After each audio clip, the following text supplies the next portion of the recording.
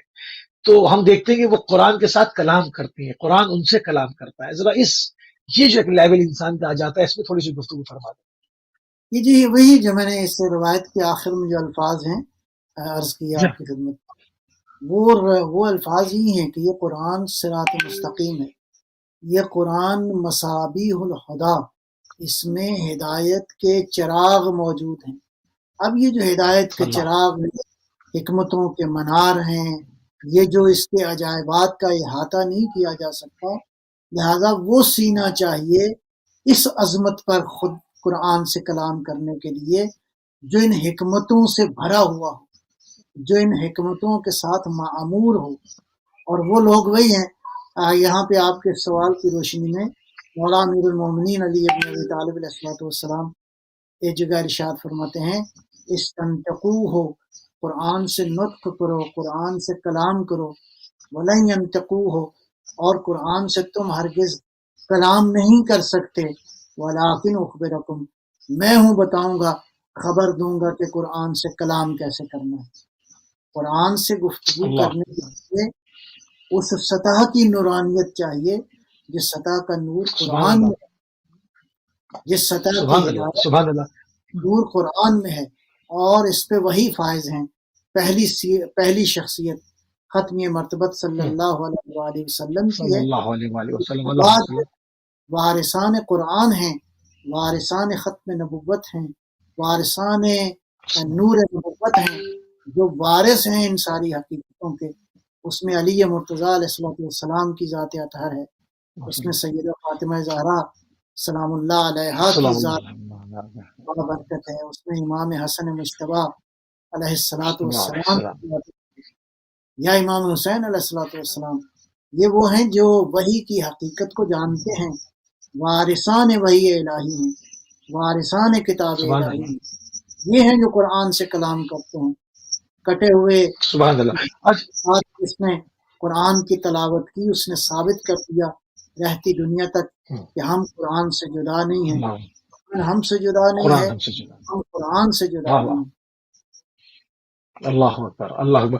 اچھا، اس میں آپ نے جوابی حدیث پیش فرما رہے تھے، آپ نے اس میں قرآن کی طرف سے شکایت کرنے کا جو ہے اس میں ذکر کیا، اور ہم دیکھتے ہیں کہ قرآن کو قرآن شکایت کرے گا کہ اس کو محجور رکھا گیا. اب ہم دیکھتے ہیں طول تاریخ کے اوپر نگاہ ڈالیں تو آج سے پہلے صدر اسلام سے لے کے اب تک اگر دیکھا جائے تو حفاظ کی تعداد لاکھوں میں بنتی ہے، لاکھوں میں سے زیادہ تجاوز کر جائے گی.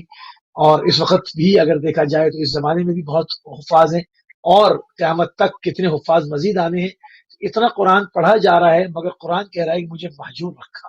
اس کی وجہ کیا ہے؟ وہ کس کانٹیکس کے اندر بات کر رہا ہے؟ کیونکہ یہاں پر اتنے حفاظ ہیں، اتنی اس کی تلاوت ہو رہی ہے، راتوں پوری رات شبینے ہو رہے ہیں، پورے اتنا لوگ مطلب قرآن پڑھنے اس کی حد نہیں، مگر وہ کہہ رہا ہے کہ مجھے محجور رکھا گیا. یہ کیا ہے سلسلہ؟ میں عرض کروں آپ کی خدمت میں، بہرحال اس روایت میں بھی وہ چیز مطلب موجود ہے. البتہ یہ ہے کہ روایات میں ہے کہ 3 چیزیں جو ہیں اللہ کی بارگاہ میں شکایت کریں گی. ایک مسجد شکایت کرے گی، یہ حدیث میں موجود ہے. ایک قیامت کے دن قرآن شکایت کرے گا کہ میرے ساتھ ہے وہ میرا جو مقام تھا وہ اس کا خیال نہیں کیا گیا. ایک اگر کسی آبادی میں کوئی نیک عالم دین ہے تو وہ شکایت کرے گا. تو یہ شکایت سے مراد کیا ہے؟ خالی حفظ کر لینا نہیں ہے، حفظ کرنا اور ہے، حفاظت کرنا اور ہے. تو جو فرمایا آپ نے صحیح. حفظ کر لینا، جی خالی چیزوں کو حفظ کر لینا اس گڈ، بہت اچھا ہے. قرآن کریم کو حفظ کرنا، بہرحال جو حافظ قرآن ہوتا ہے مگر اگر مطلب پورا ہو گیا ہوتا تو شکایت نہ ہوتی نا، مطلب کوئی چیز مسنگ رہ جائے گی جو شکایت کی جا رہی ہے. وہ یہی ہے، یہ جو اس روایت میں آیا فَإِنَّهُ شَافِعٌ مُشَفَّعٌ، اگر یہ شفاعت کرے گا تو اللہ اس کی شفاعت کو قبول کرے گا، اور اگر یہ قبول کرے گا. شکایت کرے گا تو اس کی شکایت جو ہے وہ اس کی تصدیق کی جائے گی. اللہ معاف کرے کہ پروردگار ہمیں اس مرحلے سے دور رکھے کہ قرآن جو ہے وہ شکایت کرے. اور یہ شکایت بھی دیکھیں، میں عرض کروں بنیادی طور پر یہ جو روایت ہی میں ہے کہ ایسا نہ ہو کہ قرآن کے امام تم بن جاؤ. نہیں، قرآن کو امام بناؤ، قرآن کو مقدم رکھو۔ ایمان والے جو ہیں وہ اللہ اور اللہ کے رسول سے آگے نہیں جاتے، آگے نہیں جاتے۔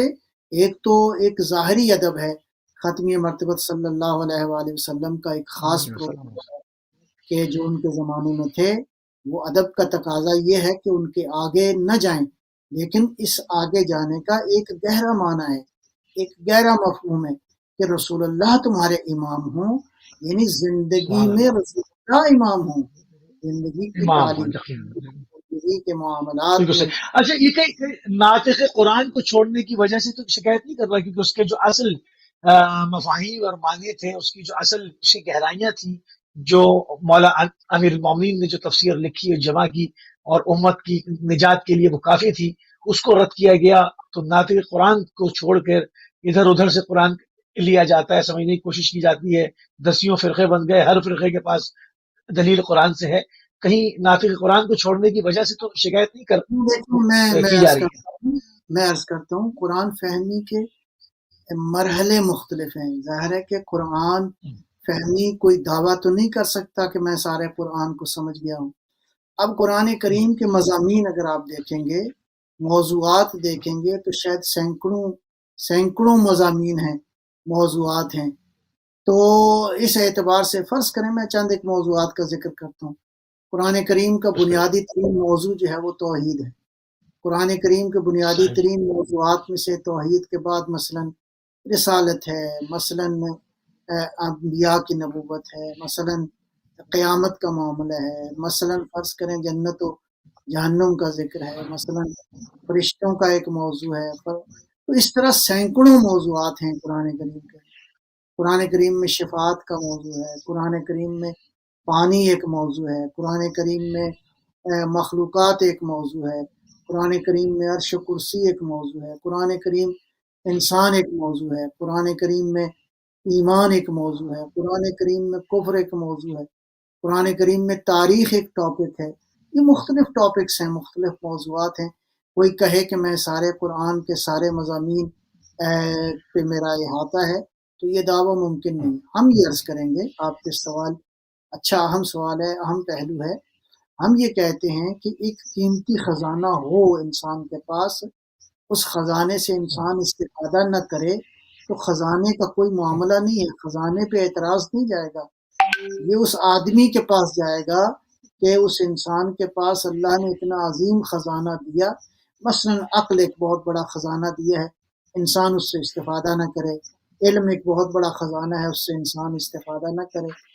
تو ہر کسی نے اپنی بساط کے مطابق، کسی نے ترجمے کی حد تک سمجھا، کسی نے تفسیر کی حد تک سمجھا، کسی نے قرآن کریم کے الفاظ اور اس کے معانی کے حوالے سے اس کو سمجھنے کی کوشش کی، کسی نے مختلف جو تفاسیر آئی ہیں، مفسرین نے اپنے اپنے انداز سے مختلف تفاسیر لکھی ہیں، یہ سمجھنے کے اپنے یعنی اپنے زاویے۔ جب تک اہل بیت کو کنسرن نہ کیا جائے، کیا ان سے قرآن لیے بغیر سمجھ میں آ سکتا ہے کچھ؟ آگے میں بڑھا میں جا سکتا ہے؟ میں شروع میں جو آیت پڑھی ہے، وَلَقَدْ يَسَّرْنَا الْقُرْآنَ، قرآن آسان ہے، ہر کوئی سمجھتا ہے اپنے لیول کے مطابق۔ نمبر ایک، ہر کوئی سمجھتا ہے اپنی ہمت کے مطابق، لیکن ہمت اگر بلند ہو تو پھر قرآن کے سمجھنے کے لیے ضروری ہے کہ وارثان قرآن کے دروازے پہ دستک دی جائے، وہاں سے جو قرآن صحیح، سمجھ میں آئے گا وہ سبحان بلندیوں اللہ، پہ۔ ہم یہ نہیں کہتے کہ اب جس نے صحیح، فقر و ناطق قرآن یا اہل بیت علیہ السلام سے حاصل نہیں کیا اس کو قرآن سمجھ نہیں آیا، نہیں۔ اگر کوئی ہندو، سکھ، عیسائی، یہودی بھی پڑھے گا، کچھ باتیں تو اس کو سمجھ میں آئیں گی، لیکن میں عرض یہ کر رہا ہوں کہ قرآن کریم کی حقیقتوں کو سمجھنے کے لیے ان ہستیوں کی بارگاہ میں جو ناطق سبحان اللہ، قرآن، وہ 14 معصوم ہیں، حضرت کی رجوع ذات کرنا وال پڑے گا۔ آپ کے صلی آپ اللہ کے نائبین ہیں جنہوں نے واقعاً بہت کچھ بیان کیا ہے، اگرچہ سارا کچھ بیان نہیں فرمایا تو بظاہر۔ تو یہ ہے ناطق قرآن کی بارگاہ میں جانے کا مطلب یہ ہے کہ آپ اب پرائمری اسٹوڈنٹ نہیں رہے، آپ اسکول کے اسٹوڈنٹ نہیں ہیں، بلکہ اب آپ نے پی ایچ ڈی میں داخلہ لے لیا ہے۔ مجھے ایک بات یاد آ گئی، وہ ایک بہت بڑے پروفیسر ہیں تہران یونیورسٹی کے. ان کے والد جو ہیں وہ مجھے ایسے یاد آ گیا واقعہ، انہوں نے خود اپنے ایک درس میں لیکچر میں بیان کیا. کہا کہ جو ہے وہ میں نے ان کے والد مجتہد تھے، بہت بڑے عالم تھے اپنے زمانے کے. تو میں نے والد کو خواب میں دیکھا تو ان کے ہاتھ میں نہج البلاغہ تھی. میں نے کہا بابا جان یہ آپ کے ہاتھ میں نہج البلاغہ ہے تو یہ کیوں ہے، یہ کس لیے ہے؟ کہا کہ امیر المومنین علیہ السلام کی خدمت میں جا رہا ہوں اس نہج البلاغہ کو پڑھنے. تو وہ اگر نہج البلاغہ خود صاحب نہج البلاغہ سے سیکھی جائے تو ظاہر ہے کہ اس کا لیول کچھ اور ہے. لہٰذا قرآن کریم کو اگر وارثان قرآن سے لیں گے تو وہ علم کی اس منزل پہ آپ جا سکتے ہیں جس کا عام انسان جو ہے وہ تصور نہیں کر سکتا. نہیں کر سکتا. صحیح. تھوڑی سی گفتگو کو ناظرین مزید جو ہے وہ آگے بڑھاتے ہیں. حروف مقطعات قبلہ یہ کیا ہے؟ میں سمجھتا ہوں کہ حروف مقطعات جو ہیں اس پہ یہ بلکہ ایک اور اینگل ہے قرآن فہمی کا. قرآن کریم کو سمجھنے کے لیے حروف مقطعات کو سمجھنا جو ہے وہ بہرحال ایک بہت ہی عظیم الشان باب ہے کہ جس باب سے ہم قرآن کریم کی معرفت کو حاصل کر سکتے ہیں. میں سادہ انداز میں عرض کروں گا کہ قرآن کریم کی 29 سورہ مبارکہ ایسی ہیں جن کے شروع میں حروف مقطعات آئے ہیں. حروف جو ہیں قرآن عربی زبان کے اندر ہے، مشہور قول یہ ہے کہ 28 حرف ہیں. اس میں 14 حرف جو ہیں 14 حرف جو ہیں ان مقطعات میں آئے ہیں. باقی 14 حرف جو ہے وہ ان مقطعات میں نہیں آئے. لہٰذا یہ ایک بحث ہے کون کون سے حرف ہیں. مثلاً ہے الف، لام، میم، عین، سین، را، یا، سین، طا، ہا، ہا، قاف دو نقطے والا، کاف کتاب والا، اور نون.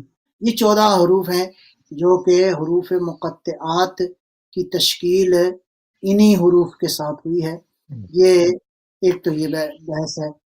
البتہ یہ ہے کہ قرآن کریم کی 29 سورہ مبارکہ میں جن کے شروع میں یہ حروف آئے ہیں ان میں سورہ بقرہ، سورہ آل عمران، یہ 2 صورتیں ایسی ہیں جو مکی ہیں.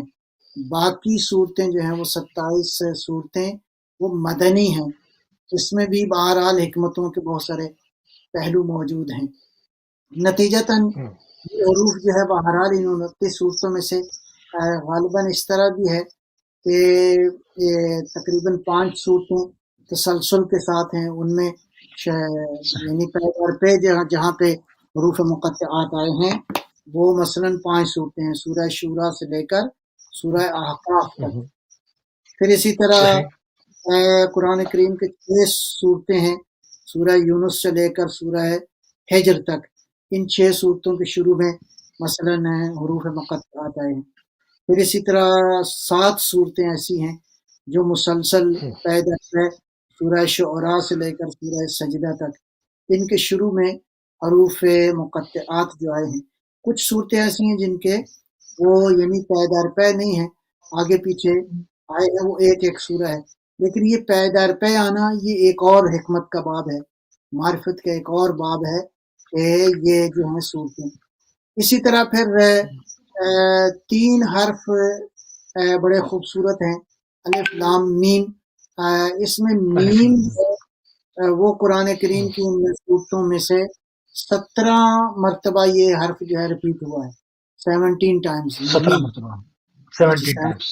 صحیح. 17 ٹائم جو ہے یہ حرف جو ہے وہ ریپیٹ ہوا ہے انہی حروف مقطعات میں. الف اور لام جو ہے یہ 13 ٹائمز جو ہے وہ ان حروف مقطعات جو ہے وہ ریپیٹ ہوئے ہیں. تو یہ ایک اجمالی سا میں عرض کر رہا ہوں. نتیجتاً حروف جو مقطعات ہیں اگر ان کو جمع کیا جائے ان کی ریپیٹیشن کے ساتھ، مثلا الف 13 بار آیا ہے، لام جو ہے وہ 13 بار آیا ہے، میم جو ہے 17 ٹائمز آیا ہے. تو یہ سارے حروف جو ہے وہ 70 8 بنتے ہیں جمع کر کے۔ البتہ یہاں پہ رائے مختلف ہے مفسرین کی۔ کسی نے کہا کہ یہ حروف مقطعات جو ہیں یہ بنیادی طور پر اللہ اور وہ ہستی جو وارث قرآن ہے، جو صاحب قرآن ہے، ان دونوں کے درمیان جو ہے وہ راز ہے، وہ اسرار ہیں۔ ایک رائے یہ ہے اسرار ہے۔ اچھا، بعض مفسرین کہتے ہیں کہ یہ حروف جو ہیں متشابہات میں سے ہیں، جن کی حقیقت جو ہے وہ ہمارے لیے آشکار نہیں ہے۔ ایک مثلا ایک رائے یہ ہے کہ اللہ نے غالباً سمجھانا چاہا ہے انسان کو کہ دیکھو قرآن جیسی کتاب جو ہے وہ انہی سادہ حروف کے ساتھ ہم نے اتنے عظیم معارف اور علوم کے سمندر جو کوشے میں بند کر دیے ہیں، انہی سادہ حروف کی بنیاد پر ہیں۔ یہ ایک رائے ہے۔ ایک رائے یہ ہے کہ بعض لوگوں نے ان حروف کے عدد کے حوالے سے، مثلا الف کا عدد جو ہے وہ کتنے پہ کرتا ہے، مطلب ہے کتنے عدد اس کے ساتھ مربوط ہیں، میم کے ساتھ کتنے عدد مربوط ہیں، اس حوالے سے عدد کی بحثیں کی ہیں۔ یہ اپنی جگہ پہ ایک اینگل ہے ان حروف مقطعات کو، لیکن بہرحال میں اگر سادہ بات عرض کروں، ہاں ایک رائے اور بھی ہے، اور اس رائے کو بھی بڑی خوبصورت انداز سے بیان کیا گیا ہے۔ وہ رائے یہ ہے کہ قرآن کریم میں حروف مقطعات زیادہ تر جو ہے وہ اگر آپ دیکھیں تو الف لام میم ذالک الکتاب، یہ جو ہے وہ یعنی جیسے ہی ان حروف مقطعات کا ذکر ہوا ہے ساتھ ہی قرآن کا ذکر ہوا ہے۔ یہ بہت قابل غور ہے کہ ان حروف کے فوراً بعد اللہ نے قرآن کریم کا، اس کتاب کا، اس عظیم کتاب کا جو ہے وہ ذکر فرمایا ہے۔ تو یہ ایک اور اینگل ہے قرآن کریم کی معرفت کا، اور یہ مختلف سٹیپس ہیں حروف مقطعات کے حوالے سے قرآن فہمی کو اگر آپ دیکھیں تو۔ لیکن میں ایک اور سادہ سی بات عرض کروں گا جو میرے مطالعے اور مشاہدے میں آئی ہے، وہ یہ ہے کہ قرآن کریم میں کوئی حرف بھی بے معنی نہیں ہے۔ قرآن کریم میں حرف کے ساتھ حرف کا ملنا جو ہے، اگر ایک حرف موجود ہے تو اس کے اندر کیا راز ہیں، کیا اسرار ہیں، کیا حکمتیں ہیں، کیا معرفت کے چشمے ہیں موجود ہیں، اگرچہ وہ معرفت ہمارے لیے فرض کریں منکشف نہیں ہوئی۔ میں ایک بہت بڑے مجتہد، ابھی نام ان کا یاد نہیں ہے، بہت پرانی بات ہے، ان کے ایک درس میں بیٹھا ہوا تھا، تو انہوں نے حروف مقطعات پہ ایک تبصرہ کیا، مجھے ابھی تک یاد ہے، میں سمجھتا ہوں بہت ہی قابل غور ہے وہ تبصرہ۔ انہوں نے فرمایا کہ ہم شرمندہ ہیں قرآن سے کہ ہم ابھی حروف مقطعات کے بارے میں وہ حاصل نہیں کر سکے جو کہ ہمیں حاصل کرنا چاہیے تھا۔ ایک بہت بڑے مفسر قرآن، اب مجھے بہرحال یاد نہیں کیونکہ بہت پرانی بات ہے۔ اینی وے، وہ حروف مقطعات کا آنا، بہرحال اس کے اندر مزید کھوج کی ضرورت ہے۔ علماء، محققین اور صاحبان تفسیر جو ہے قرآن کی بارگاہ سے اس کو استفادہ کریں۔ لہٰذا بے معنی نہیں ہے اگر ان 29 حروف پہ آیا ہے، کن صورتوں کے شروع میں آیا ہے، پھر آئے ہیں حروف، پھر میرا مطلب ہے بعض صورتوں میں پے در پے 7 صورتوں میں، پے در پے 5 صورتوں میں، پے در پے 6 صورتوں کے آغاز میں، یا ابتدائی طور پر 2 صورتوں کے آغاز میں، سورہ بقرہ اور سورہ، پھر یہ ہے کہ یہ 2 صورتیں سورہ بقرہ اور سورہ آل عمران یہ مکی ہیں، اور ان کے شروع میں حروف مقطعات کا ذکر، یہ کیا معنی رکھتے ہیں، پھر اسی طرح باقی اگر مدنی ہیں تو ان پہ کیا معنی ہیں۔ یہ بہرحال ایک وسیع سمندر ہے جس کا احاطہ جو ہے وہ بہرحال ابھی فی الحال ابھی بشر کے بس میں۔ اس کی اہمیت کو کے حوالے سے علماء کیا کہتے ہیں، مطلب ان حروف مقطعات، جی میں وہی عرض کر رہا ہوں کہ یہ اقوال مختلف ہیں، لیکن یہ کتنے اہم ہیں اگر اس کو اس اینگل سے دیکھا جائے تو میں چند ایک مثالیں جو ہے وہ آپ کی خدمت میں عرض کروں گا۔ مثلا فرض کریں ترتیب سے اگر دیکھا جائے تو سورہ بقرہ میں پہلا ذکر ہے، بسم اللہ الرحمن الرحیم، الف لام میم ذالک الکتاب لا ریب فیہ، ایسی لا ریب کتاب فیہ. کو ہرگز اس میں ریب نہیں ہے، اس میں شک نہیں ہے، اس میں شک نہیں. تردید نہیں ہے۔ کیا لنک ہے اس الف لام میم کا اس مطلب کی طرف؟ نہیں. یہ کتاب جو ہے بے عیب ہے، لیکن اگر الف لام میم ہی کو اگر آپ دیکھیں تو غالباً جو ہے وہ یہ 8 صورتوں کے شروع میں آیا ہے یہ الف لام میم۔ 6 میں الف لام میم آیا ہے، اور 2 میں الف لام میم صاد اور الف لام میم را۔ اگر ان کو اگر آپ جمع کریں گے تو یہ الف لام میم والی جو صورتیں ہیں ان کے مطالب کو آپ جمع کریں گے تو بڑا خوبصورت سا آپ کو گلدستہ جو ہے وہ سمجھ اچھا. میں آئے گا۔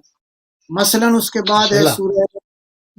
سورہ آل عمران کے شروع میں اللہ فرماتا ہے الف لام میم، بسم اللہ الرحمن الرحیم، الف لام میم اللہ لا الہ الا هو الحی القیوم نزل علیک الکتاب بالحق مصدقا لما بین یدیہ وانزل التوراۃ والانجیل من قبل ہدی للناس وانزل الفرقان۔ اتنا گہرا مطلب ہے اس آیہ مبارکہ کے اندر کہ میں ایک چھوٹا سا طالب علم ہوں، میری سمجھ میں بہرحال بہت ہی گہرے مطالب جو ہیں یہاں قرآن کریم کے مختلف اوصاف بیان کیے گئے ہیں۔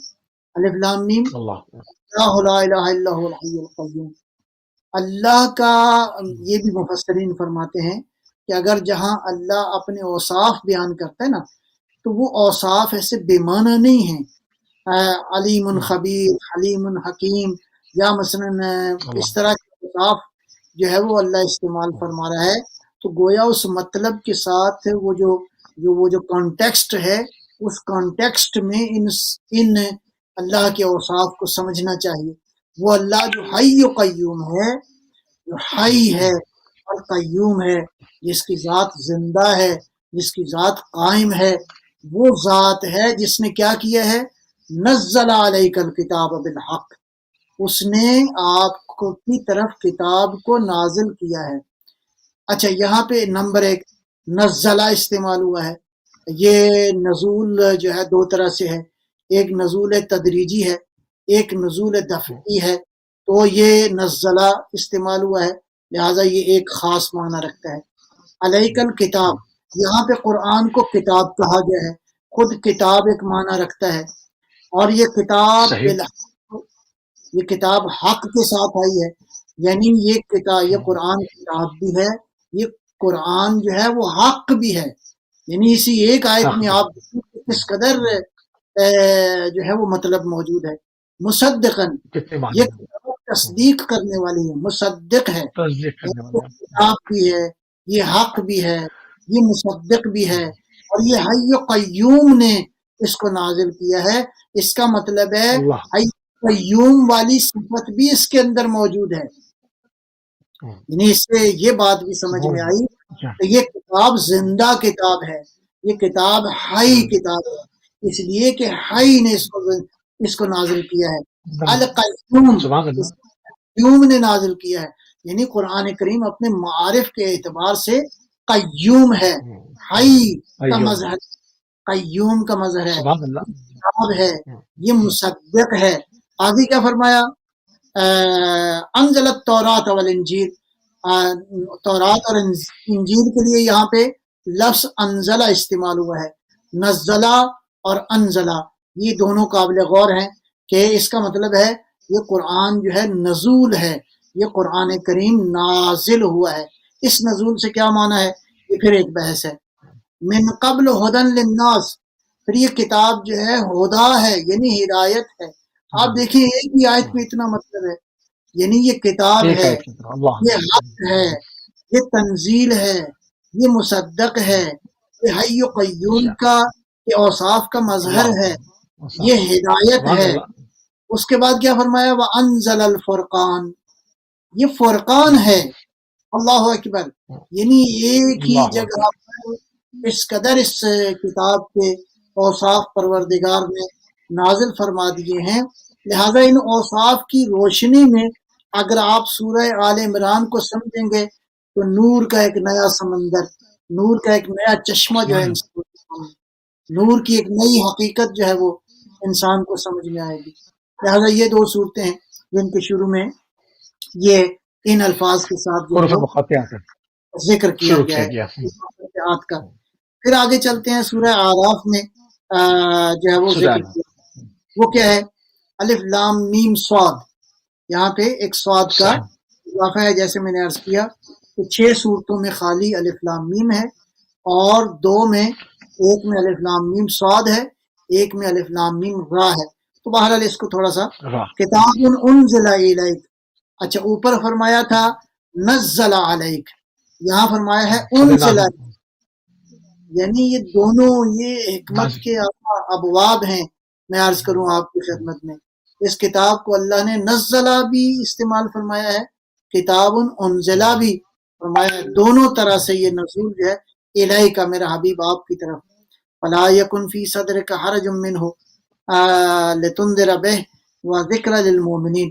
اچھا، اور یہ ہم نے آپ کی طرف جو ہے اس کو نازل کیا ہے، لہذا آپ پریشان نہ ہوں. آپ جو ہے اس کتاب سے جو ہے وہ لوگوں کو مثلاً ہے، آپ کا کام ہے کہ وارننگ دیں، لوگوں کو ہدایت کا میسج جو ہے پہنچائیں. ذکر للمؤمنین. اب یہاں اس کتاب کا قرآن کی ایک اور صفت آ گئی، وہ کیا ہے کہ یہ ذکر ہے، یہ تذکر ہے، یہ ذکرہ ہے، یہ ریممبرنس ہے. وہ جو شروع میں نے آیا مجیدہ پڑھی وَلَقَدْ يَسَّرْنَا الْقُرْآنَ لِلذِّكْرِ، ہم نے اس کو ذکر کے لیے. لیکن آیا یہ ذکر سب کے لیے ہے؟